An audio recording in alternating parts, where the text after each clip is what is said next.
Hello दोस्तों, मैं राकेश चौधरी आपका मैथमेटिक्स टीचर वेलकम करता हूं आपका डिजिटल तैयारी के यूट्यूब चैनल पर। हम बात कर रहे हैं कंपाउंड इंटरेस्ट चक्रवृद्धि ब्याज के बारे में और हम उसका पार्ट देख रहे हैं, पार्ट नंबर 13, जो कि इसका लास्ट पार्ट है। इसका मतलब राकेश यादव क्लास नोट्स के जो क्वेश्चंस हैं कंपाउंड इंटरेस्ट चक्रवृद्धि ब्याज के, वो इस पार्ट में कंप्लीट हो जाएंगे। ठीक है, तो देखते हैं हमारा क्वेश्चन नंबर 44 है हमारे पास। तो क्या कह रहा है क्वेश्चन नंबर 44, देखते हैं उसे।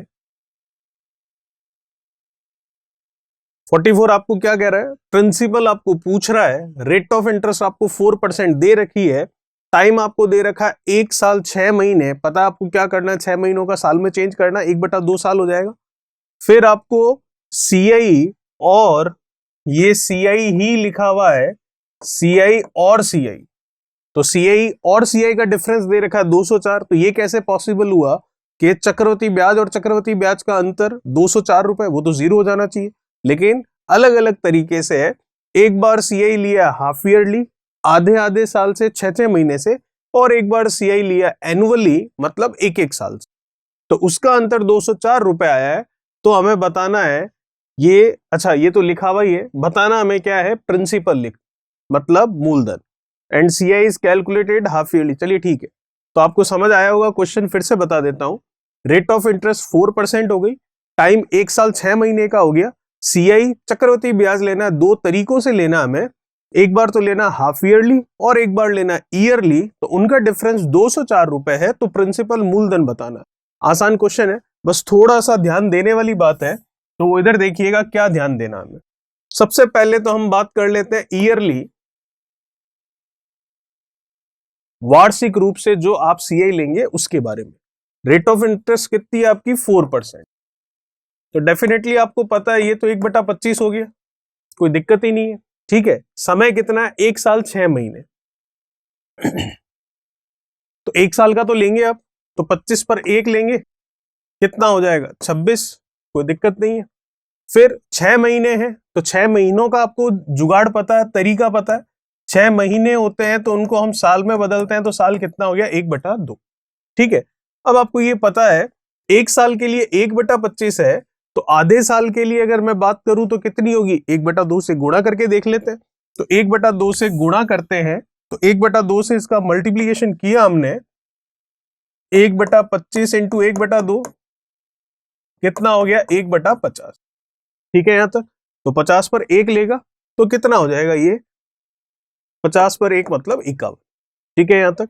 अब वही जो हम करते हुए आए अभी तक, इनका गुणा कर लेते हैं, ये प्रिंसिपल हो जाएगा, इनका गुणा कर लेते हैं, ये अमाउंट हो जाएगा। ठीक है, प्रिंसिपल कितना हो गया? 25 का 5 से कर लिया 125, और जीरो लगाना है लगा दिया।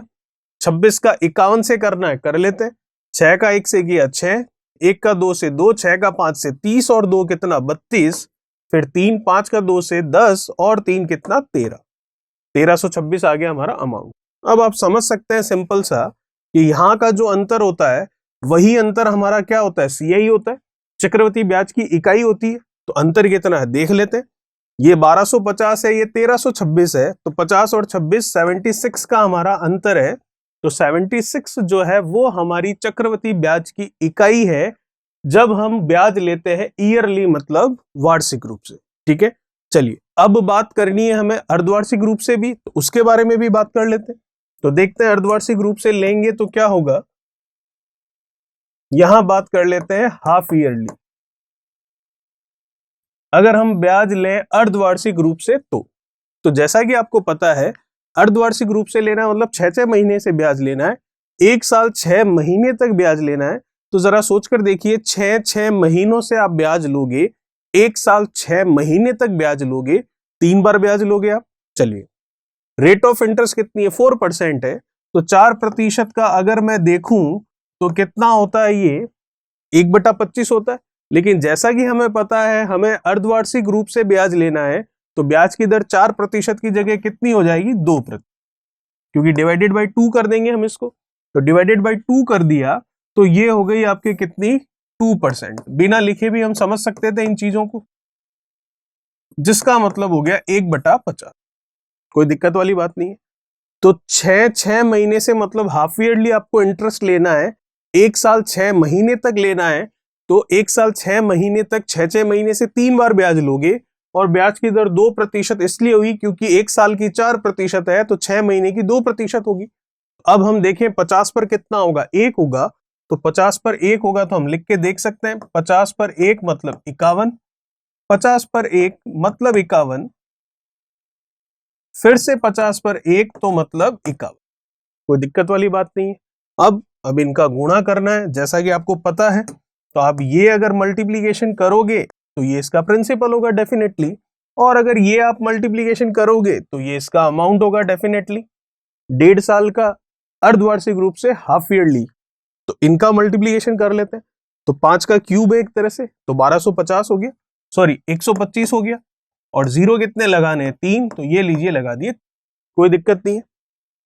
इधर 51 का क्यूब लिखना है तो 51 का क्यूब हम कर सकते हैं, ठीक है, करके लिख सकते हैं, और अगर याद हो तो वैसे भी लिख सकते हैं, ठीक है। तो अगर हम देखें 51 का क्यूब, तो 51 का क्यूब निकालने का तरीका क्या होता है, ये 1, ये 5, 5 का स्क्वायर 25, और ये 5 का क्यूब 120। इनको हम डबल करते हैं बीच वालों को। ये सारे तरीके हम सीखेंगे जब हम क्या पढ़ेंगे, किस तरीके से अगर क्वेश्चंस आएंगे हमारे जो नंबर सिस्टम, मतलब जो आपका बेसिक होता है उसमें कैलकुलेशन का पार्ट हम, या फिर हम बात करते हैं square root, cube root, square और क्यूब की, उनकी ये ट्रिकें हैं। तो ये 1 आया, ये कितना आया 15, ये गया, ये 6 आ गया, ये आ गया 7, और 125 और 7 हो गया आपके कितना 32।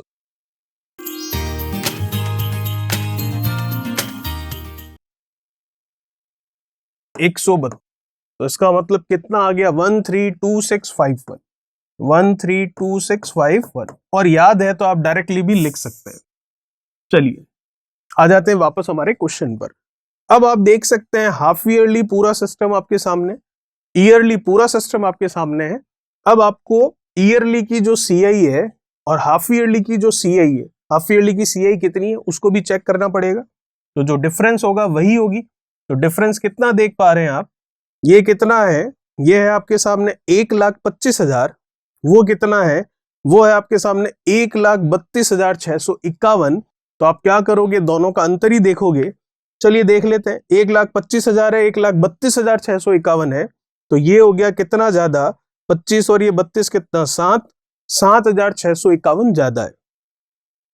7,651 जो है वो हमारी सीआई की इकाई है।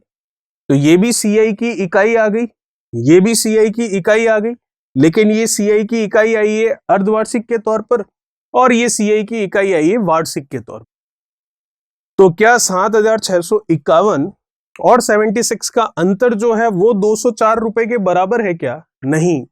क्यों? क्योंकि यहां पर जो प्रिंसिपल चल रहा है आपका वो 1,25,000 इकाई है, और यहां पर जो प्रिंसिपल है वो केवल और केवल 1,250 इकाई है। तो दोनों के प्रिंसिपल मतलब मूलधनों की इकाइयां एक समान होगी, तभी तो हम इन सीआईओ के अंतर को 204 रुपए के बराबर कर पाएंगे। तो इस 1,250 को भी 1,25,000 बनाना पड़ेगा, तो बना सकते हैं, कोई बड़ी बात नहीं है। किस तरीके से बनेगा देखिए, इसका हम गुणा करवा देंगे किससे, 100 से।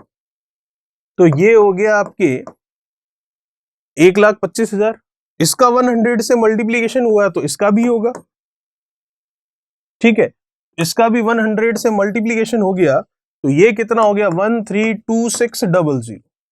तो फिर इस इकाई का भी 100 से मल्टीप्लीकेशन होगा, तो ये इकाई हो गई आपकी कितनी 7600। ये इकाई हो गई हमारे सीआई की कंपाउंड इंटरेस्ट की। तो ये जो 7,600 है और ये जो 7,651 है, इसका अंतर 204 रुपए के बराबर है। क्योंकि प्रश्न क्या कह रहा है आपको, प्रश्न आपको कह रहा है कि आपके सीआई और सीआई का अंतर 204 है, ये सीआई है हाफ ईयरली, तो ये लीजिए हाफ ईयरली सीआई आ गई कितनी 7,651 इकाई। ये सीआई है एनुअली मतलब ईयरली, तो ईयरली इकाई तो 76 आई थी, लेकिन इनका प्रिंसिपल सेम नहीं था, तो इनका सीआई का डिफरेंस नहीं ले सकते थे, तो प्रिंसिपल सेम किया, 1,25,000 है तो इधर भी इकाई 1,25,000 100 से गुणा करके की, तो 76 को भी 100 से मल्टीप्लीकेशन कर दिया, तो सीआई की इकाई आ गई 7600। तो 7600 और 7651 ये CIO का अंतर किसके बराबर है? जो क्वेश्चन में 204 रुपए है उसके बराबर है। तो इसका ये अंतर कितना दिख रहा है आपको?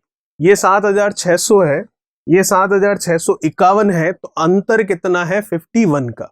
ये जो 51 का अंतर है आपका, ये 51 का अंतर जो डिफरेंस है वो किसके बराबर है? 204 रुपए के। तो अब हम इजीली आंसर कर सकते हैं।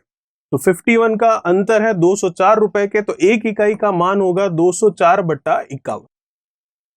पर क्या हमें एक इकाई निकालनी है? नहीं, आपको पूछा क्या गया है? प्रिंसिपल पूछा गया है। तो प्रिंसिपल मतलब मूलधन, उसकी इकाई मैं देख सकता हूं, यहां देखो या वहां देखो सेम ही मिलेगी। 1,25,000 इकाई है हमारी मूलधन, तो गुणा कर लेते हैं 1,25,000 से। ठीक है, यहां तक। अब जो कटने के लिए है साफ दिख रहा है, 4 बार कट रहा है। 1,25,000 का 4 से गुणा कर लेते हैं, आपका आंसर आ जाएगा। तो कितना हो जाएगा? 125 का आप 4 से कर लीजिए, सीधा आंसर ऐसे ही मिल जाएगा आपको। तो अगर 125 का आप 4 से करते हो तो ये हो जाएगा कितना? 500। और ये 0, 1, 2 और 3, तो आंसर आ गया हमारे पास कितना? 5 लाख रुपए। तो प्रिंसिपल आ गया हमारा 5 लाख रुपए। ठीक है, तो ये सारा का सारा काम था। क्वेश्चन अच्छा है, थोड़ा सा समझने जैसा है, और ये इतना लिखने की जरूरत नहीं है क्योंकि लास्ट क्वेश्चन पर आ गए हम। ये चीजें कैसे आ रही है सब आपको पता है, बिना लिखे भी हम कर सकते। चलिए बात करते हैं हम इस चैप्टर के लास्ट क्वेश्चन, क्वेश्चन नंबर 45 के बारे में। क्या कह रहा है क्वेश्चन नंबर 45? सेम उसके जैसा ही क्वेश्चन है जो हमने अभी अभी किया है, सिर्फ और सिर्फ यहां पर फर्क है तो वैल्यूज का फर्क है। ठीक है, पिछले वाले क्वेश्चन में प्रिंसिपल हमें पूछा था, इस बार प्रिंसिपल दे रखा है 4000, और पिछले वाले क्वेश्चन में CI और CI का डिफरेंस हमें दे रखा था, और इस बार CI और CI का डिफरेंस पूछा है। तो CI और CI का डिफरेंस तो 0 होता है, लेकिन समय अलग अलग हो तो 0 नहीं होता। जैसे कि हाफ ईयरली CI और एनुअली CI इस तरह से पूछ रहा है, तो तरीका वही लगेगा, कोई बड़ी बात नहीं है। जो जस्ट अभी अभी हमने देखा है तो लगाते हैं उसी तरीके को। तो देखिएगा, सबसे पहले हम बात कर लेंगे ईयरली की, मतलब वार्षिक रूप से हम CI लेंगे, इसके बारे में पहले इकाई निकालेंगे, तभी तो इकाइयों का अंतर आएगा, तब हमारा आंसर आएगा। देख क्या है? 6%, जिसे मैं लिख सकता हूं कितना? 6% है तो 6/100 करेंगे तो 3/50 हो जाएगा। तो डेफिनेटली पहले साल का तो 50 पर 3 तो कितना हो गया? 53। कोई दिक्कत वाली बात नहीं है। 1 साल 6 महीने है, तो 1 साल की तो बात हो गई है। अब 6 महीने हैं, ईयरली कर रहे हैं, तो 6 महीनों को साल में बदलते हैं, तो 6 महीने का मतलब होता है साल में कितना? 1/2 साल। तो इसका मतलब ये जो 3/50 है, इस 3/50 को मैं साल में बदल कर देखूं तो ये 3/50 1 साल के लिए है, तो आधे साल के लिए कितनी होगी? ये देख लीजिए, आधे साल के लिए हो गई 3/100। ठीक है, 3/100 हुआ। इसका मतलब क्या? हम कह सकते हैं कि किस पर? 3 पर कितना मिल रहा है? 100 पर कितना मिल रहा है? 3, तो 100 पर 3 मिल रहा है, तो हो कितना रहा है? 103। कोई दिक्कत वाली बात नहीं। तो यहां पर इसका काम तो पूरा हो गया। ये हो गया प्रिंसिपल, कितना हो गया? 5000।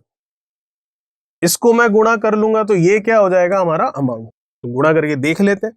तो 53 का 103 से गुणा करना है, कर सकते हैं। 53 का 100 से कर लीजिए, तो ये हो गया 5300। फिर 53 का 3 से अलग कर लीजिए, तो 3 का 3 से किया कितना हुआ? 9। 5 का 3 से किया कितना हुआ? 15। अब इनको ऐड कर लेते हैं, तो आपका गुणनफल आ जाएगा 9, 5, 4 और ये कितना? 5459 हम कह सकते हैं इनका गुणनफल आ गया। ठीक है, यहां तक 100 का 3 से कर लिया 5300, और 53 का 3 से कर लिया, तो ये हो गया कितना? 159। तो उनको ऐड कर लिया तो 5459 आ गया। अब आप देख सकते हैं इनका जो डिफरेंस है हमारा, इनका जो अंतर है वो CI की इकाई कहलाएगा।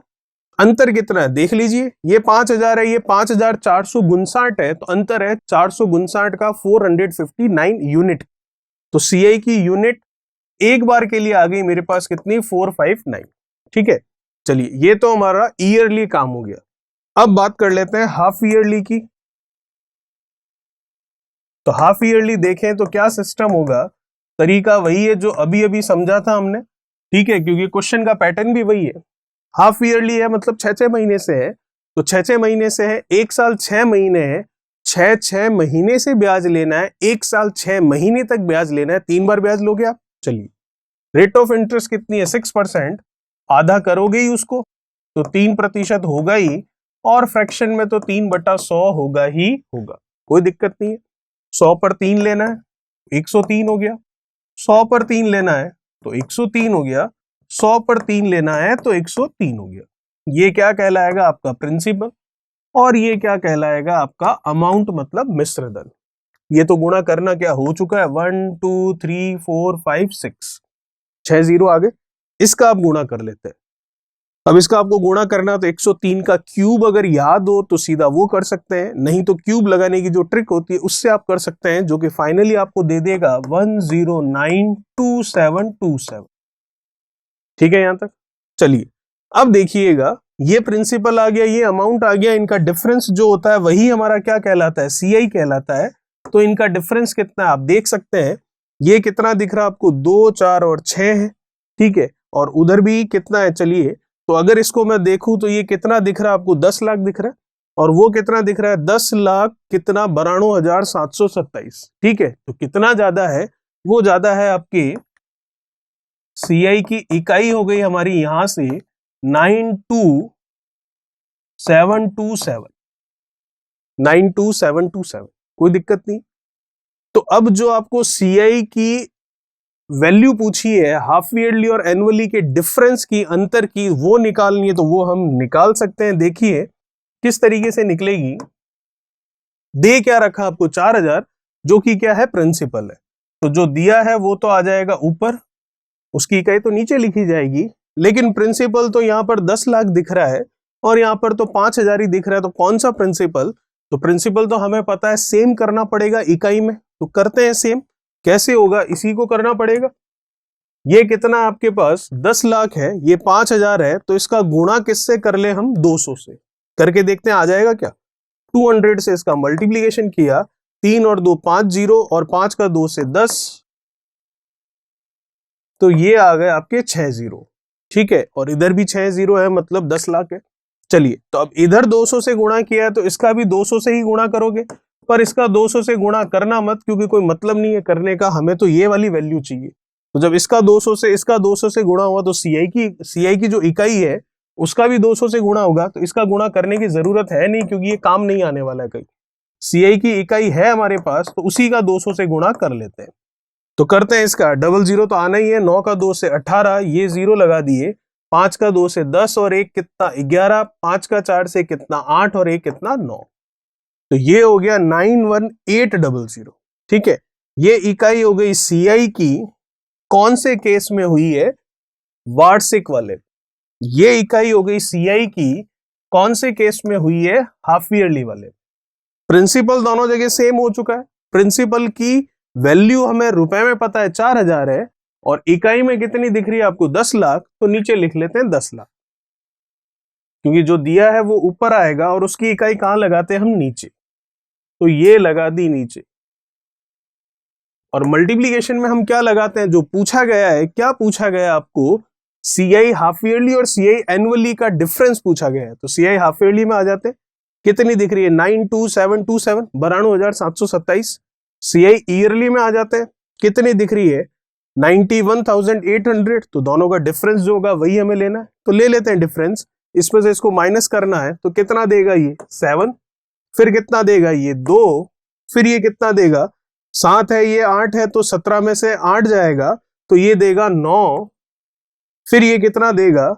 1 बचा दो 0, और फिर आगे भी 0, तो 927 आया। ठीक है यहां तक? इसको अब सॉल्व करना है, तो इसको सॉल्व कर लेते हैं, आपका आंसर आ जाएगा। कैंसिल होने के लिए 3 जीरो से 3 जीरो दिख रहे हैं। 4 से इसको मैं कैंसिल कर सकता हूं, तो 4 से ये चला गया आपके, सबसे पहले 100 तो कितना? 25, और ये 0। 927 में 25 से भाग कर लेंगे, और नीचे क्या है? 0 एक पड़ा रहेगा, तो उसके अकॉर्डिंग पॉइंट लगा लेंगे। तो ये वैल्यू आ जाएगी आपकी कितनी है? तो पॉइंट भी लगाना हमें, तो फाइनली अगर आप 927 में इसकी वैल्यू से डिवाइड करके पॉइंट लगाओगे तो 3.708 ऐसा कुछ जो भी आ रहा होगा वो आपका आंसर हो जाएगा। चेक कर लेना एक बार आप लोग।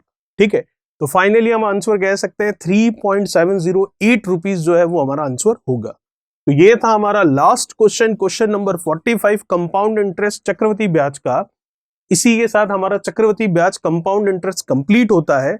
अब जैसा कि ये इतना लिखा हुआ दिख रहा है तो एग्जाम में ये सजावट नहीं करनी आपको, ये चीजें लिखने की जरूरत नहीं है, वर्बली आप करेंगे ये चीजें। आप चलिए ये लिखकर कर लेंगे मान लिया एक बार के लिए, लेकिन ये 100 का 3 बार गुणा, 103 का 3 बार गुणा, ऐसे आपको लिखने की जरूरत नहीं है ये कुछ भी, डायरेक्ट आप ये वैल्यूज लिखेंगे।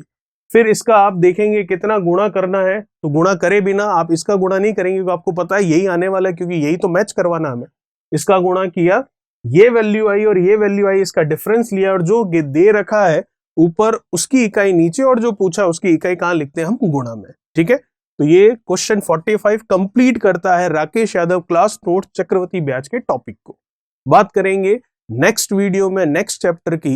तब तक चैनल को सब्सक्राइब और वीडियो को लाइक और शेयर और कमेंट बॉक्स में कमेंट्स कीजिए। Thank you so much. Please like, share, subscribe digital तैयारी।